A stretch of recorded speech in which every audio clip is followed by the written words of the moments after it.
यदि आप किसी आवासीय मकान के मालिक हैं, वो फ्लैट हो सकता है, वो बंगला हो सकता है, या आपके पास कोई ऑफिस बिल्डिंग है, ऑफिस है, या आपके पास कोई गोडाउन है या शॉप है या कोई दूसरी बिल्डिंग है, उस बिल्डिंग के आप ओनर हैं और वो बिल्डिंग या उसका कोई पार्ट, कोई हिस्सा आपने किराए पर दे रखा है, लीज आउट किया हुआ है और उससे आपको रेंटल इनकम मिल रही है, तो आपको इस बात की जानकारी होना चाहिए कि वो जो रेंटल इनकम है वो under the head income from house property income tax act के अंदर चार्जेबल होती है। और जब इनकम टैक्स एक्ट के अंदर ये इनकम चार्जेबल होगी तो आपके दिमाग में कुछ क्वेश्चन का आना जरूरी है। पहला क्वेश्चन, क्या पूरी rental income chargeable to tax होगी? दूसरा, यदि आपने बारोड कैपिटल से बिल्डिंग कंस्ट्रक्ट की है या एक्वायर की है तो क्या उस पर जो इंटरेस्ट है उसका आपको डिडक्शन मिलेगा? क्या आप उस बिल्डिंग की मेंटेनेंस करते हैं, उसका कोई डिडक्शन आपको मिलेगा? ये सारे क्वेश्चन आपके दिमाग दिमाग में आएंगे। ये क्वेश्चन भी आएगा कि एनुअल वैल्यू या हाउस प्रॉपर्टी की जो इनकम है, जो बिल्डिंग मैंने किराए पर दी है, उसकी रेंटल इनकम को इनकम टैक्स के अंदर कैसे कंप्यूट किया जाएगा? चलिए हम समझने की कोशिश करते हैं कि under the head house property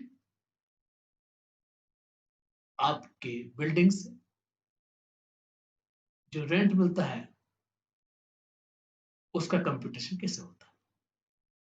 सबसे पहले उसकी एनुअल वैल्यू डिटरमाइन की जाती है और हमारी आसान समझ के लिए उसको हम ग्रास एनुअल वैल्यू और नेट एनुअल वैल्यू डिवाइड करते हैं। सबसे पहले ग्रास एनुअल वैल्यू डिटरमाइन करते हैं, उसमें से जो म्यूनिसिपल टैक्स का एक्चुअल पेमेंट आपने किया है उस फाइनेंशियल ईयर में उसका डिडक्शन अलाउ करते हैं। उसके बाद जो आता है वो नेट एनुअल वैल्यू आती है और जो नेट वैल्यू है, नोट नेट एनुअल वैल्यू है, उसका 30% आपको स्टैंडर्ड डिडक्शन मिलता है। इसके साथ ही यदि आपने प्रॉपर्टी बारोड कैपिटल से कंस्ट्रक्ट की है या एक्वायर की है या रिन्यू की है, रिकंस्ट्रक्ट किया है, तो जो इंटरेस्ट एक्सपेंडिचर आपके हो रहे हैं उस फाइनेंशियल ईयर के अंदर उसका डिडक्शन भी आपको मिलेगा। और उसके बाद income under the head income from house property compute होगी। ये सब कैसे कैलकुलेट होंगे? ग्रास एनुअल वैल्यू क्या है, नेट एनुअल वैल्यू के कंपोनेंट क्या होंगे, इंटरेस्ट का रिडक्शन कैसे कितना मिलेगा, और आपके दिमाग में ये भी शंका हो सकती है कि आपने प्रॉपर्टी को रेंट पे दिया लेकिन पार्ट पीरियड में वो प्रॉपर्टी ऑक्यूपाई नहीं रही, पार्ट पीरियड में रेंट आउट रही, पार्ट पीरियड में रेंट पे नहीं रही, उसका क्या होगा? आपकी प्रॉपर्टी पूरे 12 मंथ के लिए रेंटल में रही फाइनेंशियल के लिए ईयर के अंदर, लेकिन आप का tenant part of the rent आपको नहीं दिया और आप उसको रिकवर नहीं कर पाए, अनरियलाइज रहा, तो उसका क्या होगा? चलिए ये सभी सवालों के जवाब हम ढूंढने की कोशिश करते हैं। सबसे पहले ग्रास एनुअल वैल्यू क्या है? ग्रास एनुअल वैल्यू डिटरमाइन करने के लिए हमें 3 कॉन्सेप्ट को जानना होगा। एनुअल लेटेबल वैल्यू या रीजनेबल रेंट उस प्रॉपर्टी का क्या है, आपको एक्चुअल रेंट कितना रिसीव हुआ है, ये रिसीवेबल होने वाला है उस फाइनेंशियल में, और क्या आपको जो एक्चुअल रेंट रिसीव्ड या रिसीवेबल हुआ है वो जो प्रॉपर्टी आपके पार्ट पीरियड में वेकेंट रही उसके कारण कम हुआ है। यदि उसके कारण कम हुआ है तो जिस पीरियड के अंदर आपकी प्रॉपर्टी वेकेंट रही है उसका आपको डिडक्शन मिलना चाहिए कंप्यूटेशन में। हम इस चीज को समझने के लिए कुछ प्रॉपर्टी के उदाहरण से, एग्जाम्पल से कोशिश करते हैं ग्रॉस एनुअल वैल्यू के कॉन्सेप्ट को समझने के लिए। मैंने इसके लिए आपके सामने 3 एग्जाम्पल रखे। उन पर चलने के पहले यदि आप टेबल में देखेंगे तो म्युनिसिपल वैल्यू, फेयर रेंट और स्टैंडर्ड रेंट की मैंने बात कही। तो जो ग्रॉस एनुअल वैल्यू का रिजनेबल रेंट और एनुअल लेटेबल वैल्यू की जो हमने बात कही थी उसका कंप्यूटेशन या डिटर्मिनेशन हमको म्युनिसिपल वैल्यू, फेयर रेंट और स्टैंडर्ड रेंट को देखकर करना होगा। म्युनिसिपल वैल्यू क्या है?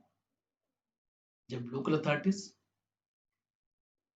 आपकी प्रॉपर्टी के ऊपर प्रॉपर्टी टैक्स लेवी करती है तो वो जो आपके सेल्फ ऑक्यूपेंट प्रॉपर्टी है और जो रेंटेड प्रॉपर्टी है उनका डिफरेंट प्रॉपर्टी टैक्स डिटरमाइन करती है। क्यों? क्योंकि रेंटल वैल्यू डिटरमाइन करते हैं म्युनिसिपल वैल्यू। तो एक वो कॉन्सेप्ट है म्युनिसिपल कॉर्पोरेशन या लोकल अथॉरिटी आपको म्युनिसिपल वैल्यू कितना डिटरमाइन की हुई है उस प्रॉपर्टी का जो आपने रेंट पे दी हुई है।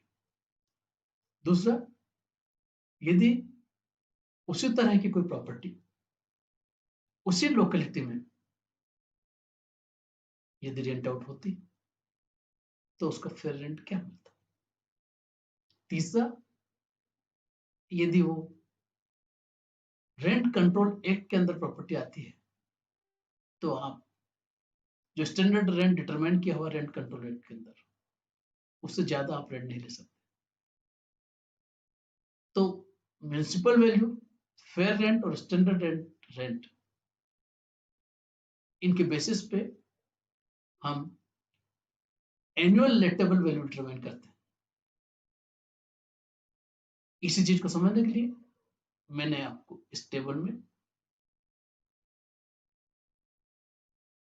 3 एग्जांपल दिए हैं। चलिए हम एक एक को समझने की कोशिश करते हैं। प्रॉपर्टी नंबर 1 आप देख रहे हैं कि म्युनिसिपल वैल्यू है 4,80,000।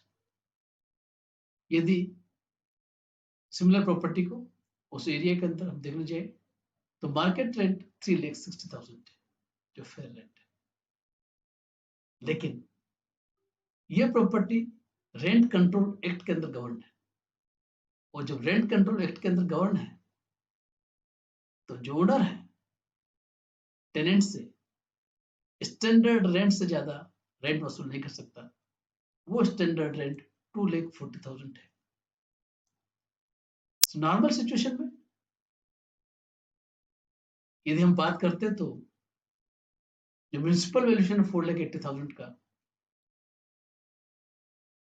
वो हाईएस्ट है और उसको हम ग्रॉस एनुअल वैल्यू लेते हैं। लेकिन चूंकि प्रॉपर्टी स्टैंडर्ड रेंट से गवर्न है तो 2,40,000 से ज्यादा एक्चुअल रेंट हो नहीं सकता, ओनर टेनेंट से रिकवर नहीं कर सकता। तो जो स्टैंडर्ड रेंट है वही ग्रॉस एनुअल वैल्यू होगी 2,40,000। अब हम चलते हैं दूसरे एग्जांपल को देखने के लिए। म्युनिसिपल वैल्यू 4,80,000 है, फेयर रेंट 5 लाख रुपीज है। लेकिन एक्चुअल रेंट 50,000 पर मंथ के हिसाब से फिक्स किया हुआ है, 6 लाख रुपीज मिल रहे हैं। तो यदि हम वैकेंसी पीरियड को बात कर को अभी छोड़ दें तो आपका एक्चुअल रेंट फेयर रेंट और म्युनिसिपल रेंट से ज्यादा है, तो उस केस में हमारी grass annual value 6 lakh rupees होगी। लेकिन इस प्रॉपर्टी के केस में 2 मंथ का वैकेंट पीरियड रहा out of 12 month, property was let out only for 10 month. So जो 2 मंथ का जो वैकेंसी पीरियड है उसके कारण 1 लाख रुपीज का रेंट कम मिला। तो 1 लाख का रेंट हम जो एक्चुअल रेंट है उसमें से कम करेंगे तो भी 5 लाख रुपीज आ रहा है और वो आपके फेयर रेंट के बराबर है। सो यहां पर हम 5 लाख रुपीज को ग्रास एनुअल वैल्यू मानेंगे। तीसरे एग्जांपल को हम समझने की कोशिश करें तो म्युनिसिपल वैल्यू 2,40,000 है।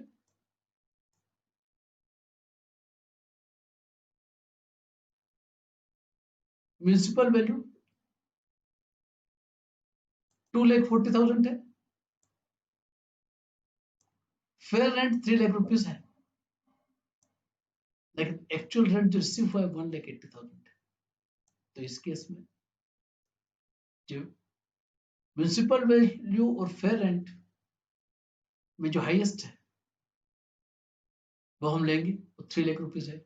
सो हमारा grass annual value 3 lakh rupees होगा। लास्ट के जो 2 एग्जांपल हैं उसके अंदर स्टैंडर्ड रेंट एप्लीकेबल नहीं है, इसलिए हमको म्युनिसिपल वैल्यू, फेयर रेंट और एक्चुअल रेंट रिसिप्ट इसमें से जो ज्यादा होगा उसको ग्रास एनुअल वैल्यू की तरह लेना होगा। अब हम समझने की कोशिश करते हैं कि नेट एनुअल वैल्यू क्या है। सो जो ग्रास एनुअल वैल्यू आपके पास आई उसमें से आप रिड्यूस करेंगे taxes levied by the local authorities, लेकिन अथॉरिटी ने टैक्स लेवी कर दिया फाइनेंशियल ईयर के लिए, लेकिन आपने उसको पेमेंट उस साल में नहीं किया तो उसका डिडक्शन आपको नहीं मिलेगा, एक्चुअल पेमेंट बेसिस पे है। लेकिन यदि आपकी पिछले फाइनेंशियल ईयर का म्युनिसिपल टैक्स जो रेंटल प्रॉपर्टी में लगा इस फाइनेंशियल ईयर में आप पेमेंट करते हैं तो चूंकि एक्चुअल पेमेंट किया है उसका डिडक्शन आपको मिलेगा नेट एनुअल वैल्यू डिटरमाइन करने के लिए। उसके साथ ही यदि आपने एस्टेब्लिश कर दिया कि आपका जो एनुअल रेंट मिलने वाला था उसका पार्ट आपको रिकवर करने की कोई संभावना नहीं है, तो जो रूल 4 के अंदर इनकम टैक्स एक्ट के अंदर जो प्रोविजन है जो कहते हैं यदि आप प्रूव कर दें कि आपका टेनेंसी बोनाफाइड है और जिस टेनेंट को आपने किराए पे दिया था उसने वेकेट कर दिया है या आपने उस प्रॉपर्टी को वेकेट करने के लिए सारे एफर्ट्स कर लिए हैं, वो टेनेंट आपकी किसी दूसरी प्रॉपर्टी का ऑक्यूपेंट नहीं है, या आपने सारे लीगल रिकॉर्ड्स ले लिए हैं रेंट की रिकवरी के लिए, या आप असिस्टिंग अफसर के सामने प्रूव कर सके कि लीगल एक्शन लेने से इनिशिएट करने से कोई फायदा नहीं होगा, तो ऐसे केस में आपको जो अनरियलाइज्ड रेंट हुआ उसका डिडक्शन भी ग्रास एनुअल वैल्यू में से मिलेगा।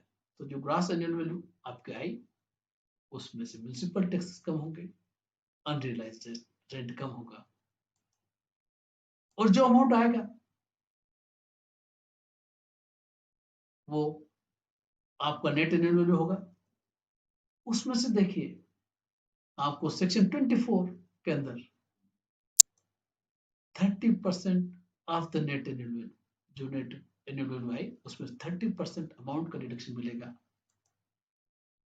और यदि आपने उस प्रॉपर्टी को बारोड कैपिटल से बनाया था या तो परचेज किया था, कंस्ट्रक्ट किया था, रिपेयर किया था, रिन्यू किया या रिकंस्ट्रक्ट किया,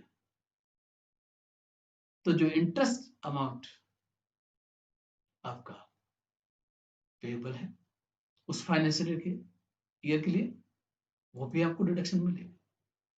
लेकिन आपको एक बात ध्यान रखना होगा कि यदि आपने प्रॉपर्टी को एक्वायर किया या कंस्ट्रक्ट किया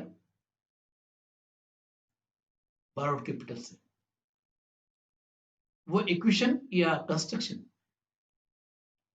उस फाइनेंशियल ईयर में कंप्लीट नहीं हुआ जिस ईयर में आपने फंड को बारो किया था। ऐसे केस में जो आपके इक्वेशन के प्रायर पीरियड है या कंस्ट्रक्शन का जो प्रायर पीरियड का जो इंटरेस्ट है, उसका डिडक्शन आपको 5 इक्वल इंस्टॉलमेंट में मिलेगा। पहला इंस्टॉलमेंट उस साल में होगा जिस साल में आपका उस रेंटेड प्रॉपर्टी एक्विजिशन या कंस्ट्रक्शन कंप्लीट हुआ, और उसके बाद आने वाले 4 सालों तक आपको इक्वल अमाउंट का डिडक्शन मिलेगा। लेकिन ये जो इंटरेस्ट पेमेंट है, यदि आप कहीं आउटसाइड इंडिया पेमेंट करने जा रहे हैं, पेबल आउटसाइड इंडिया, और उस केस में यदि इनकम टैक्स डिडक्टेबल था वो डिडक्ट नहीं हुआ, या जिसको आप पेमेंट कर रहे हैं नॉन रेजिडेंट का उसका कोई एजेंट इंडिया के अंदर नहीं है, तो ऐसे केस में आपको इंटरेस्ट का डिडक्शन नहीं मिलेगा। जैसा मैंने पहले कहा था कि आपकी दो सिचुएशन हो सकती हैं कि आपको अनरियलाइज्ड रेंट है, आप रियलाइज नहीं कर पाए, और इनकम टैक्स रूल 4 के अंतर्गत आपने प्रूव कर दिया और आपको अनरियलाइज्ड रेंट का डिडक्शन मिल गया। लेकिन सब्सिक्वेंट फाइनेंशियल ईयर में यदि वो अनरियलाइज्ड रेंट आपको मिलता है, आप रिकवर कर लेते हैं, तो उस केस में जिस फाइनेंशियल ईयर में आप उसको रिकवर करेंगे, उस फाइनेंशियल ईयर में वो आपकी डिम्ड इनकम माना जाएगा। यहां आपको इस बात का ध्यान रखना होगा कि जिस समय आपने प्रॉपर्टी रेंट में दी थी, आप उसके ओनर थे। हो सकता है इस बीच आपने प्रॉपर्टी सेल कर दिया, ट्रांसफर कर दिया, आपकी ओनरशिप नहीं है, लेकिन फिर भी ये जो अनरियलाइज्ड रेंट की रिकवरी है आपके हैंड में चार्ज होगी, क्योंकि आप उस समय ओनर थे, और उस साल में चार्ज होगी जिस साल में इसकी रिकवरी हुई है। एक दूसरी सिचुएशन हो सकती है कि आपको किसी कारण से एरियर ऑफ रेंट मिले हों, ये वो एरियर ऑफ रेंट है जो पहले एक्रूअल बेसिस पे टैक्स नहीं हुए। उस केस में जो एरियर ऑफ रेंट आपको मिलेगा, वो भी आप आज उस प्रॉपर्टी के ओनर है या नहीं, जिस प्रॉपर्टी के बारे में एरियर ऑफ रेंट मिल रहा है, वो आपके हैंड्स में टैक्सेबल होगा under the head income from house property, जिस फाइनेंशियल ईयर के अंदर आपको एरियर रेंट का मिलेगा। लेकिन अनरियलाइज्ड रेंट और एरियर रेंट दोनों की सिचुएशन में जिस साल में वो इनकम के लिए टैक्स होंगे, उस साल आपको उस अमाउंट में से 30% अमाउंट का स्टैंडर्ड डिडक्शन मिलेगा। यदि आपको मेरा वीडियो अच्छा लगा तो आप अपनी लाइकिंग जरूर शेयर कीजिए। यदि आप सोचते हैं कि दूसरे आपके साथियों को भी इस प्रोविजन की जानकारी होना चाहिए, इनकम टैक्स के अदर प्रोविजन की जानकारी होना चाहिए, जिनको मैं समय समय पर आपके सामने लेके आ रहा हूँ, हाउस प्रॉपर्टी से जुड़े दूसरे मुद्दों पर, आपकी सेल्फ ऑक्युपाइड प्रॉपर्टी के टैक्सेशन पे, सेल्फ ऑक्युपाइड प्रॉपर्टी पे क्या क्या बेनिफिट आपको मिलते हैं, मैं और वीडियोस लेके आ रहा हूँ। आप वॉच करते रहिए।